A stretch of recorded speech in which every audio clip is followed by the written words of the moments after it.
Happy Friday. Today I want to read from today's y'all know I get the our daily bread from church, but I also read it online. And so today, March 8th, happy Friday by the way, March 8th, 2024. The guess what it says? And this is from, I don't ever want to take anyone else credit from someone else. Is by Win Collier, Collier, Collier. And the text, the message is using what God provides. And the scripture comes from Exodus 4:2. It says, read Exodus 4:1-5. And it says, using what God provides. Then the Lord said to Moses, what is that in your hand? And it says, the Brisbane City Hall in Australia was a dazzling 1920s project. White stairs boasted marble from the same quarry Michelangelo used for his David sculpture. The tower reflected Venice's St. Mark's Basilica, and the copper dome was the largest in the southern hemisphere. The builders intended for a massive angel of peace to adorn the pinnacle, but there was a problem. No money left.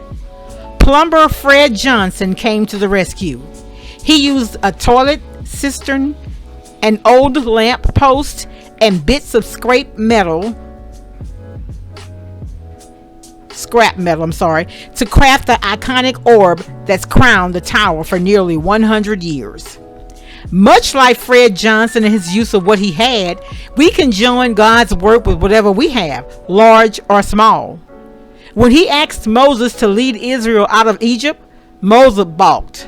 What if they do not listen to me? That's Exodus 4:1. God answered him with a quick, simple question. What is that in your hand? Verse 2. Moses held a staff, a simple stick. God told him to throw the staff on the ground, and it became a snake. That's verse 3. Then he instructed Moses to pick up the snake, and it turned into a staff. All Moses needed to do, God explained, was carry the staff and trust him to do the rest. Remarkably, he would use that stick in Moses' hand to rescue Israel from the Egyptians. And that's 7:10-12 and 17:5-7. What we have might not seem like much to us, but with God, whatever we have will be enough. He takes our ordinary resources and uses them for his work. Again, that's by Win Collier. That is so powerful. Reflect and pray. What small thing can you use for God? Why is it vital that you trust him with it? Dear God, I surrender what I have to you. And we have the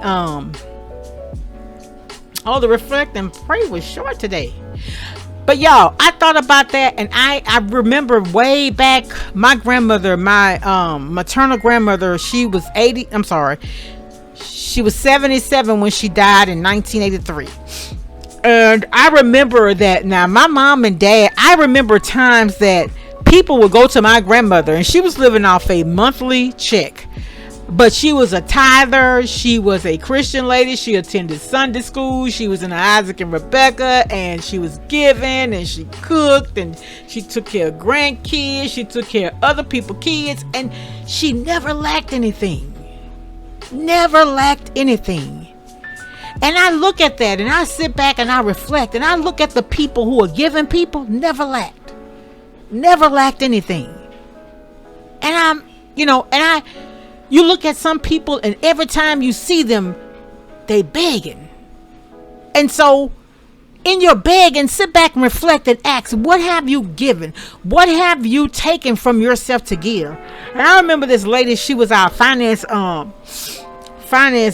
I guess secretary or whatever at the church. And I remember she was a military veteran, and she's no longer with a member at our church.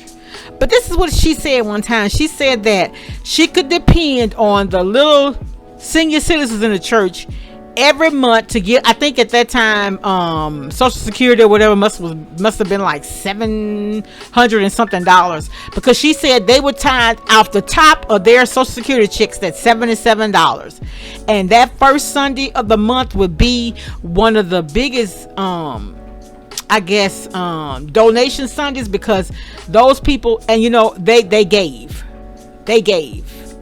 were cheerful givers of that little bitty money they have.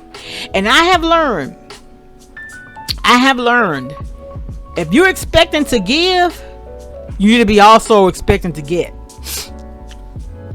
I'm sorry, if you're expecting to get, you ought to also be willing to give, because the thing about it is, I've talked about this before, if your hands are closed, you can't give anything, but you can't get anything either.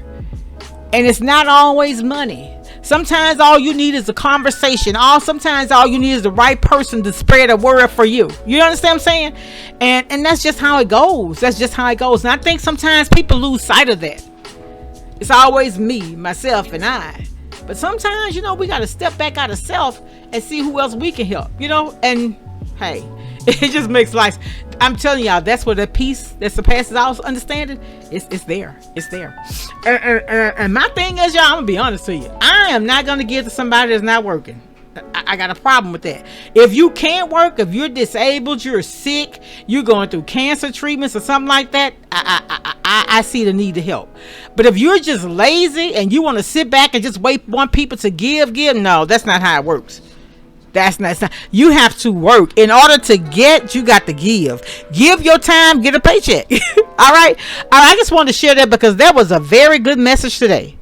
Again, use what God provides. I'll talk to y'all later. Be blessed. Much love. Bye.